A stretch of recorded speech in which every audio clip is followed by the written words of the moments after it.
హరే కృష్ణ అండి. పద్మావతి కిచెన్కి వెల్కమ్. ఈరోజు మీకు జిల్లుడికాయలు చేయడం చూపిస్తాను, పోలిపేటి చూపిస్తాను. అయితే దీనికి వరిపిండి అంటే కొన్న వరిపిండి అది తీసుకున్నాను. దీంతో 2 పావులు అండి, 2 పావులు మరొక పిడికిడు అనుకోండి. దీంతో కొలిచి తీసుకున్నాను. అంటే వినాయకుడికి మీది కట్టాను, అందులో కొంచెం ఆ పిండి కూడా కలిపాను. అయితే దీనికి ఏం చేయాలంటే ఈ పిండి ఒక కప్పుకి సరి నీళ్లు వేసి దీంతో 2 డొక్కుల నీళ్లు మనం ఈ మాత్రం తీసుకున్నాను. అంటే 2 పావు నీళ్ళు తీసుకున్నాను. 2 గ్లాసుల పిండికి 2 పావు నీళ్ళు తీసుకున్నాను. ఇందులో చిన్న ఉప్పు రవ్వ వేసాను. ఇవి నీళ్ళు బాగా మరగాలి. మరిగిన తర్వాత ఈ పిండి వేసాక దాన్ని బాగా కలిపెట్టి అప్పుడు వస్తానండి, అది చూపిస్తాను. అయితే పోలి పెట్టడం అంటే పోలి అంటే పెసరపప్పుతో చేస్తాను. దీంతో రాత్రి ఒక డొక్కుడు పప్పు నానేస్తాను, 2-3 సార్లు శుభ్రం కడిగిస్తాను. ఇది ఇందులో కొంచెం ఇలాచీ వేసి రుబ్బియాలి. తొక్క తీసుకొని వేయచ్చు, లేదా తొక్కతో కూడా వేసేసి మిక్సీ తిప్పవచ్చు. తిప్పాక ఇది ఇడ్లీ పెడతాము. ఇడ్లీ పెట్టిన తర్వాత దీనిలోని సరి పంచదార, డొక్కుడు పప్పు అంటే డొక్కుడు పంచదార వేస్తాను. ఇది పోలి చేస్తాం, అంటే పూర్ణం చేయాలన్నమాట. పూర్ణం చేశాక జిరడికాయలు వచ్చి అందులో కూర చూపిస్తాను.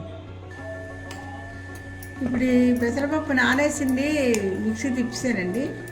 తిప్పాక ఇక ఇడ్లీ రేకులకి కొంచెం నూనె రాసుకొని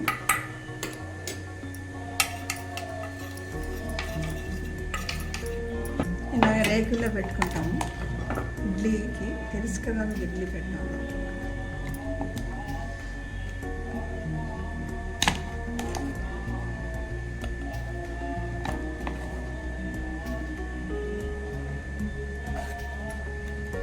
ఇలా మొత్తం 3 రేకులు వస్తుందండి. ఇది పెట్టిస్తాము. పెట్టించిన తర్వాత ఇడ్లీ అయ్యాక అప్పుడు పోలి విప్పుతాం. అలాగే ఇందులోని ఒక కాయ కొబ్బరి కూర కూడా పోలి చేసినప్పుడు కలుపుతామండి. ఇది మిక్సీ తిప్పేసి కూర కూడా పోలి పెట్టేటప్పుడు పెడతాం. ఇంకా నీళ్లు మరుగుతున్నాయండి, కొంచెం ఉప్పు వేసాను.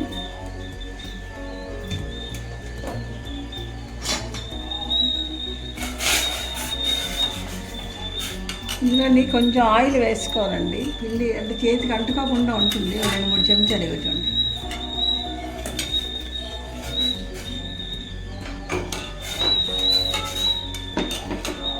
ఇందులో పిండి కలిపిస్తున్నాను.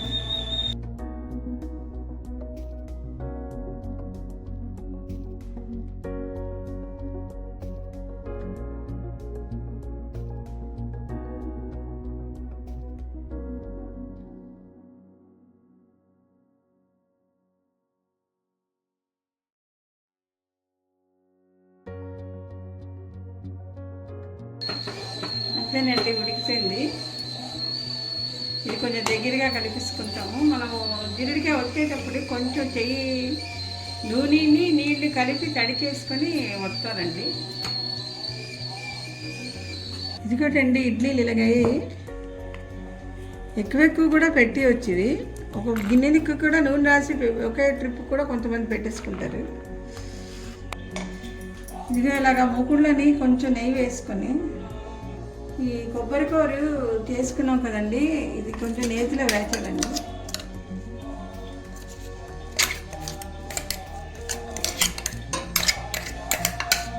నేతిలో ఎర్రగా వేచాలి, మాడిపోకుండాని.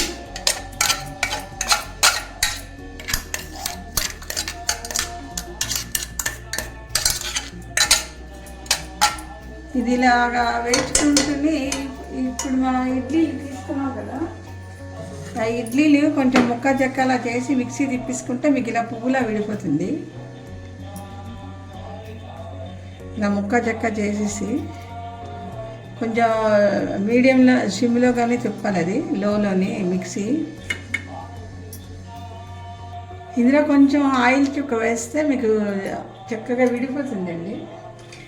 ఇలా మిక్సీ తిప్పి చూపిస్తాను. ఏంటంటే నేతులన్నీ కొంచెం పచ్చివాసన పోయే వరకు వేసాను. ఇందులో పంచదార వేసి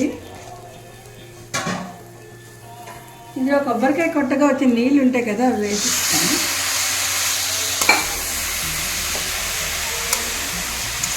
ఇది కొంచెం పాకం తీసుకుంటాం.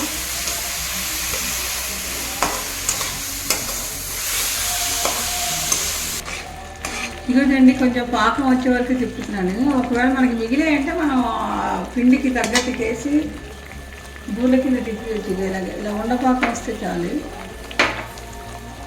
ఒకవేళ అంటే పర్వాలేగానే అంటే నేను అలా చేస్తాను. ఇక ఇప్పుడు మనకి మిక్సీలో తిప్పిన చూడండి అలా పువ్వులాగా వచ్చింది. ఇది ఇందులో కలిపేసుకుంటాం.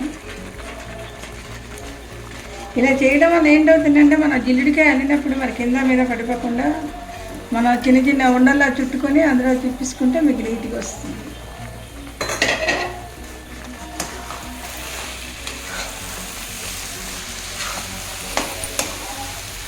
ఇలా దీన్ని మొయ్య కలిపిస్తుంటాము.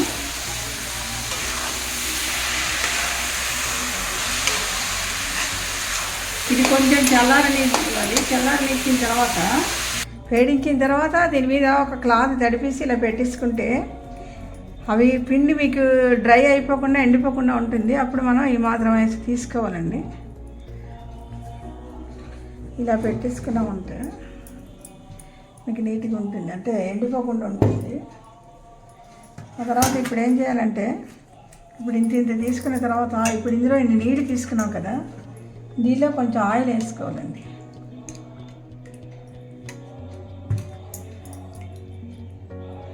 ఇలా చేసి అంటే ఎక్కడ పగుళ్ళు రాకుండా అందుకు ఇలా పెడతారనమాట. ఇలా చిన్న గిన్నెలాగా చేసుకుంటాము. చేసుకున్నాక ఇప్పుడు మనం పూర్ణం చేసాం కదా, ఈ పూర్ణం ఇలా వచ్చింది దీని కన్సిస్టెన్సీ. ఇప్పుడు చిన్న చిన్నవి చేసేసి దీన్ని ఏమొచ్చి ఇలా కవర్ చేసేయాలన్నమాట.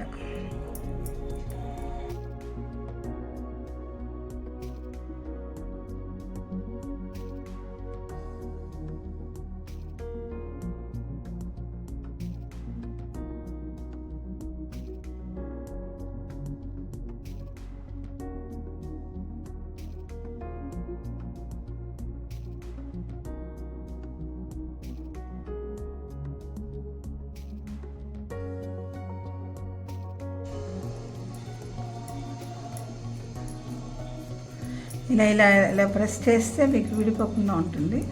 ఈ విధంగా అల్లుతారండి జిల్లుడికాయలు. మీకు మరొకటి అల్లి చూపిస్తున్నాను చూడండి.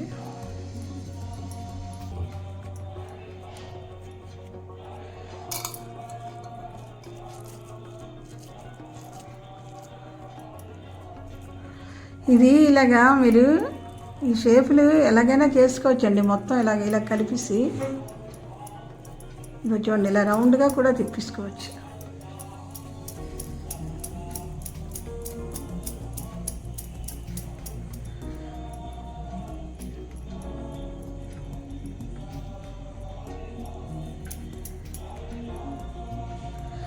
ఇలాగ చేయొచ్చు, లేదా చిన్న చిన్నవి కూడా చేసుకోవచ్చు. ఇంకా చిన్నవి చేసుకోవచ్చు, మీ ఓపిక అండి. పెద్దవి వేరంగా చేసుకోవచ్చు. ఇప్పుడు వీటిని ఏం చేయాలంటే కొంచెం ఇలాగా జస్ట్ ఆయిల్ చుక్క వేసి దీని మీద, అంటే ఇక్కడ ఆయిల్తో వేసిన పని లేదండి అంతా. కానీ ఇలా చిన్న చిన్నవి ఇడ్లీ కుక్కర్లని 1.5 minute పెడితే చాలండి, ఎక్కువ అక్కర్లేదు. మళ్ళీ లేకపోతే విడిపోతాయి ఇవన్నీ.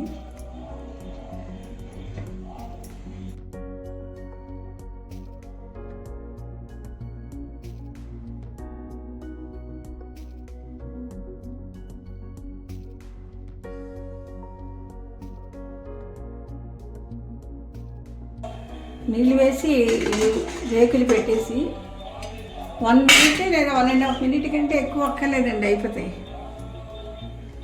ఎక్కువసేపు ఉంచితే మళ్ళీ మీకు అవన్నీ విడిపోతాయి, ఆవిరి మీద ఉడుకుతాయి. ఇవి 1.5 minute పెడితే చాలుగా ఇలా ఉడికేవి. చూసారా విడిపోకుండా ఉన్నాయి నీట్గా. వేడివేడిగా తింటే చాలా బాగుంటాయి.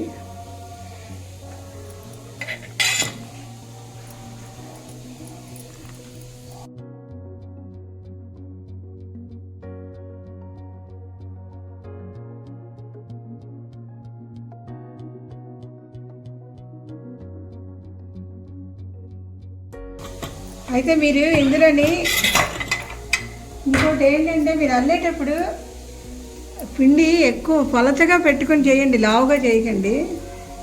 జిల్లేడికాయలు రెడీ.